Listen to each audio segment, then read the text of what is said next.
हत्या के 11 अभियुक्तों की रिहाई जो गुजरात सरकार ने की, 15 अगस्त के दिन की, अमृत महोत्सव के दौरान की, सरकार द्वारा लिए गए इस अप्रत्याशित निर्णय पर कुछ नए तथ्य आपके सामने मैं लाया हूं और उन तथ्यों के आधार पर कुछ नए सवाल भी खड़े होते हैं। गुजरात सरकार का एक दावा है कि उक्त अभियुक्तों को माननीय सर्वोच्च न्यायालय के आदेशानुसार रिहा किया गया है। यह दावा गुजरात सरकार ने के अफसरों ने कुछ इंटरव्यूज में किया है। सच्चाई यह है कि माननीय सर्वोच्च न्यायालय ने गुजरात सरकार को 3 महीनों के भीतर निर्णय लेने का आदेश दिया था। सर्वोच्च न्यायालय ने निर्णय क्या होना चाहिए, क्या निर्णय होगा, उस पर कोई टिप्पणी नहीं की थी, उस पर कोई आदेश नहीं किया था। यह न्यायपालिका के आधार पर निर्णय नहीं लिया गया, यह कार्यपालिका का निर्णय है। This is an executive decision, not a judicial decision. ये बात हमें स्पष्ट तौर पे समझनी होगी, क्योंकि बार बार हमें भटकाया जाता है, लोगों को मूर्ख बनाने की कोशिश की जा रही है कि सर्वोच्च न्यायालय का आदेश था साहब इसलिए कर दिया। तथ्य नंबर 2, गुजरात सरकार के अनुसार रिहाई का निर्णय 1992 की जो क्षमादान की नीति है और रिहाई की नीति है, रेमिशन की जो नीति है, उसके आधार पर लिया गया। अब इस पर आते हैं। 1992 की जो रेमिशन की नीति है, आप या मैं, कोई भी आज गुजरात सरकार की वेबसाइट पे जाकर ढूंढ के बता दे, मैं मान जाऊंगा। 1992 की नीति आपको वेबसाइट पर नहीं मिलती। आरटीआई के सेक्शन 4 के अनुसार ये तमाम नीतियां वेबसाइट पे होनी चाहिए। क्यों नहीं है? इसलिए नहीं है, और ये बहुत चौंकाने वाला तथ्य है कि यह नीति, जिस नीति के पीछे छिपकर गुजरात सरकार कह रही है हमने इन 11 बलात्कारियों को रिहाई का आदेश दिया, 1992 की वो नीति 8 मई 2013 को गुजरात सरकार द्वारा समाप्त कर दी गई थी। तब मुख्यमंत्री नरेंद्र मोदी थे। 8 मई 2013 को शासनादेश द्वारा, वो शासनादेश विनीत जी आपको शेयर कर लेंगे, शासनादेश द्वारा 8 मई 2013 को 1992 की वो नीति गुजरात सरकार ने समाप्त कर दी। तो ऐसी नीति जो है ही नहीं, उस नीति के आधार पर आप 11 बलात्कारियों को, 11 हत्यारों को क्षमादान दे देते हैं और रिहाई कर देते हैं। यह बहुत चौंकाने वाला तथ्य है। तीसरा तथ्य,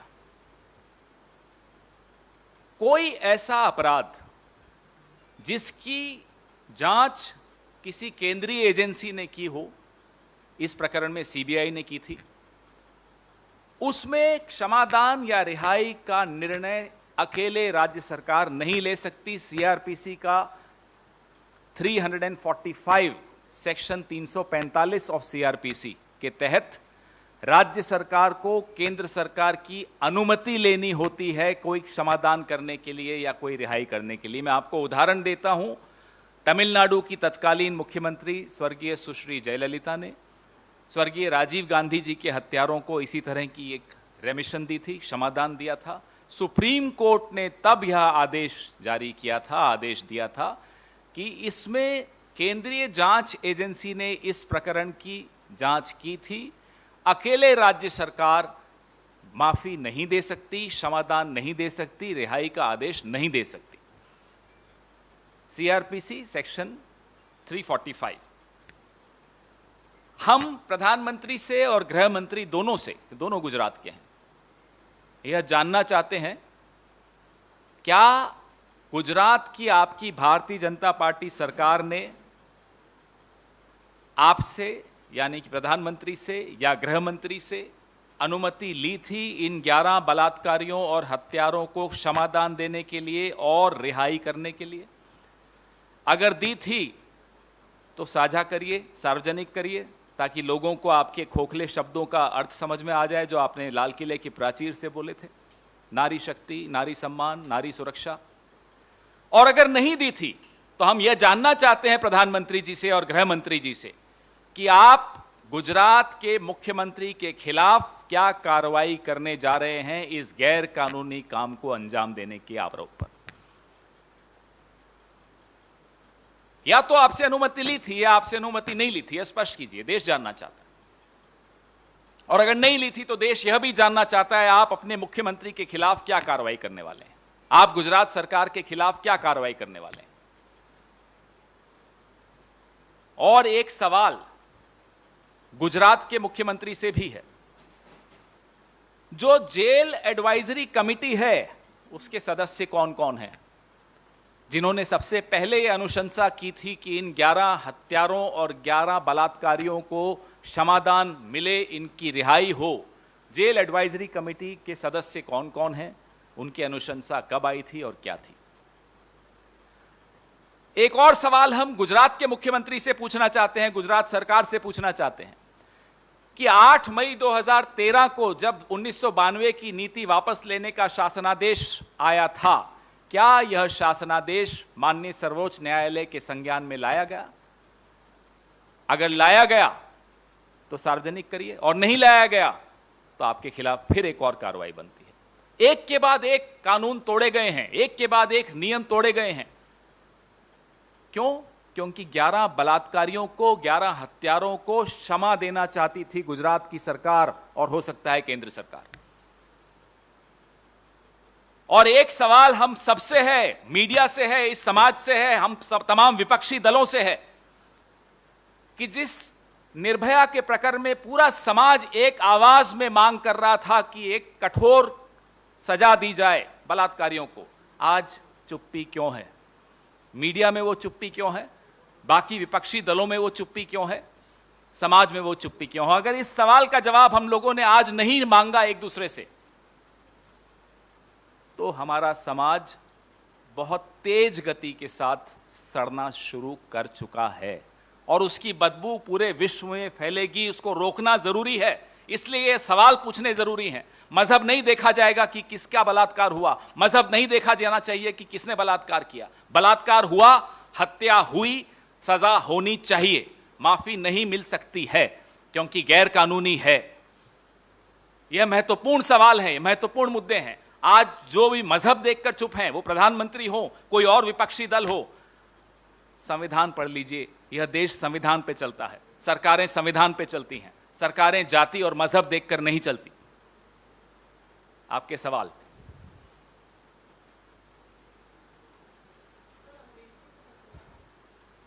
The decision taken on the 15th of August, Amrit Mahotsav, by the Gujarat government of giving remission, giving a kind of pardon to the 11 convicts of gang rape, rape and murder, came as a shock to this country. Some new facts have emerged, therefore new questions have also emerged. Fact number 1, the Gujarat government claims that this remission was granted based on the orders of the Honorable Supreme Court. But the fact is that the Honorable Supreme Court had directed the Gujarat government to dispose this matter off within 3 months. The Honorable Supreme Court had not directed the Gujarat government to grant them this remission. So this misleading statement should not be made by the Gujarat government. Gujarat government also claims that the decision to grant remission was based on the policy of 1992 and not the MHA guidelines of 2014. No one knows about the 1992 policy because you don't find it on the website of Gujarat government. And as per the RTI Act, such policies must be there on the website of the government. But you will not find the 1992 policy on the website of the Gujarat government. The 2014 guidelines of MHA clearly stipulate that those convicts who are convicted of rape, gang rape or murder or such heinous crimes cannot be granted remission, cannot be given pardon. And the shocking new fact that has emerged in this is that the so-called policy of 1992 was abrogated, was removed, was done away with by the Gujarat government on 8th of May 2013 when Mr. Narendra Modi was the Chief Minister of Gujarat. We'll share that government order with you. Mr. Punia will share that order with you. Another fact is that if a crime is investigated by a central agency, state government cannot, Section 345 CRPC stipulates, binds the state government to take concurrence of the central government before giving any such remission. So we demand from the Prime Minister, from the Home Minister, we demand an answer to this very, very critical question, whether the Gujarat government had taken your concurrence before giving remission to these 11 convicts of rape and gang rape and murder. If yes, well, the answer is for everyone to see. That all those hollow words which the Prime Minister used from the Red Fort on Amrit Mahotsav, 15th of August, 2 days ago, were nothing but hollow. And if permission was not taken from the central government, we demand to know what is the action you will take against your BJP government of Gujarat. We also want to know from the Chief Minister of Gujarat, please share with the people of India who were the members of the Jail Advisory Committee, which first recommended remission for these 11 convicts. We also want to know from the Chief Minister of Gujarat whether this government order dated 8th May 2013, which did away with 1992 policy, whether this government order was shared with the Honorable Supreme Court, whether the Supreme Court is aware of this government order of Gujarat.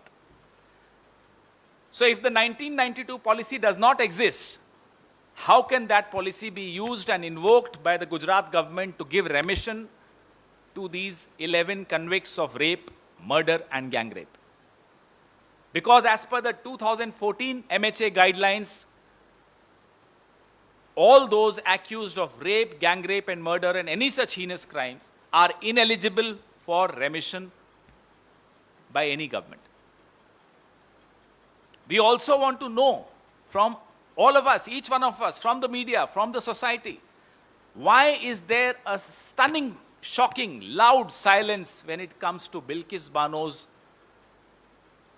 criminals who raped, defiled, killed children, raped women? They are convicted of rape and murder. Why are we silent as a society? Why are we quiet as media?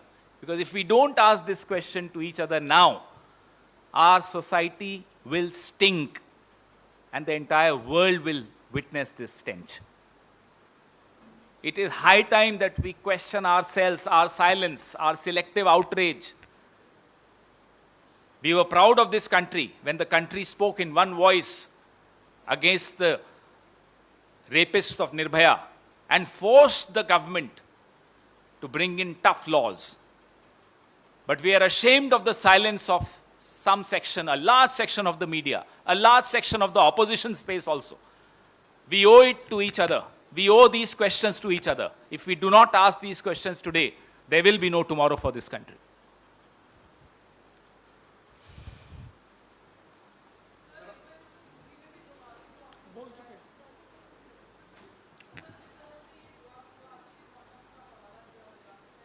किसका हवाला? मैं पहले हिंदी में बोल चुका हूं, मैं फिर आपके लिए एक पैराग्राफ जरूर बोलता हूं।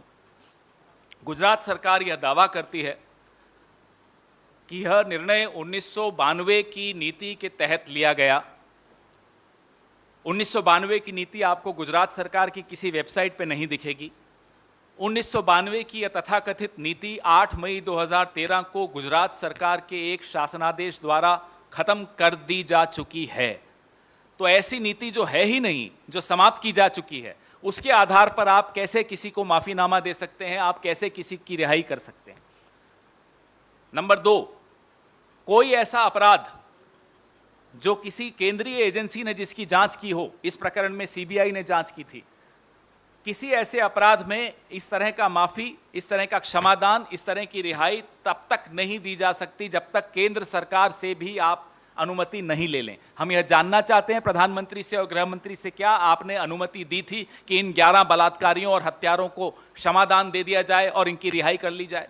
हम जानना चाहते हैं कि अगर नहीं दी गई, आपसे कोई अनुमति नहीं ली थी, तो आप गुजरात के मुख्यमंत्री और गुजरात की सरकार के खिलाफ क्या कार्रवाई करने जा रहे हैं? हम गुजरात के मुख्यमंत्री से भी यह जानना चाहते हैं कि जो जेल एडवाइजरी बोर्ड है, उस बोर्ड में सदस्य कौन कौन हैं। हम गुजरात के मुख्यमंत्री से यह भी जानना चाहते हैं कि 8 मई 2013 का यह शासनादेश, जिसके तहत 1992 की नीति समाप्त कर दी गई थी, क्या यह शासनादेश माननीय सर्वोच्च न्यायालय के संज्ञान में लाया गया था या नहीं लाया गया था?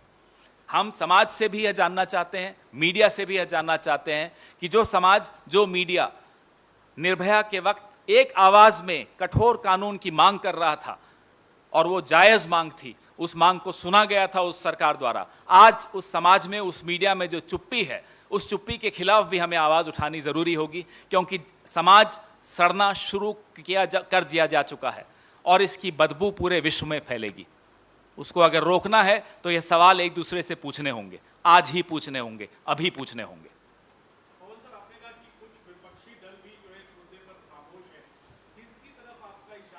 मैं इशारे नहीं कर रहा, मैं स्पष्ट तौर पे कह रहा हूं, जो दल निर्भया के बहुत ही दुखद हादसे को आधार बनाकर राजनीति में घुसे थे, जो अलग तरह की राजनीति का दावा भरते थे, वो दल कहां है?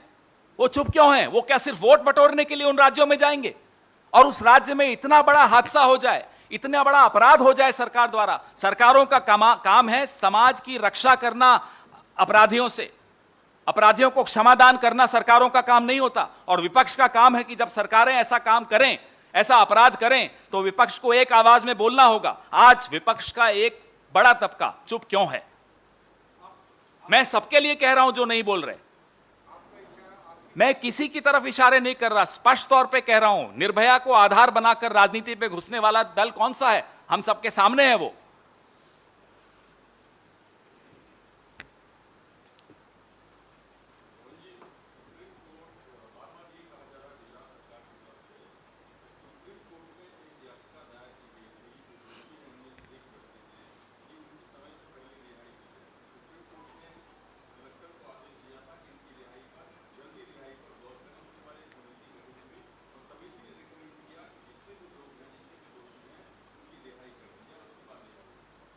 सुप्रीम कोर्ट के संज्ञान में क्या 8 मई 2013 का वो शासनादेश लाया गया जिसके तहत 1992 की नीति ही समाप्त कर दी गई थी?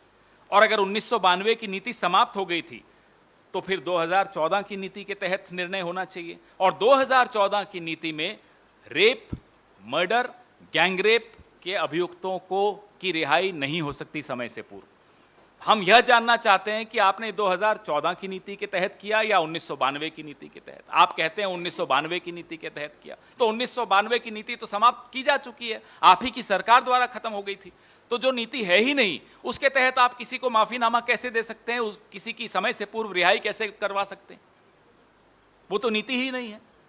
और अगर वो नीति नहीं है तो फिर नई नीति है जो कि 2014 की नीति है।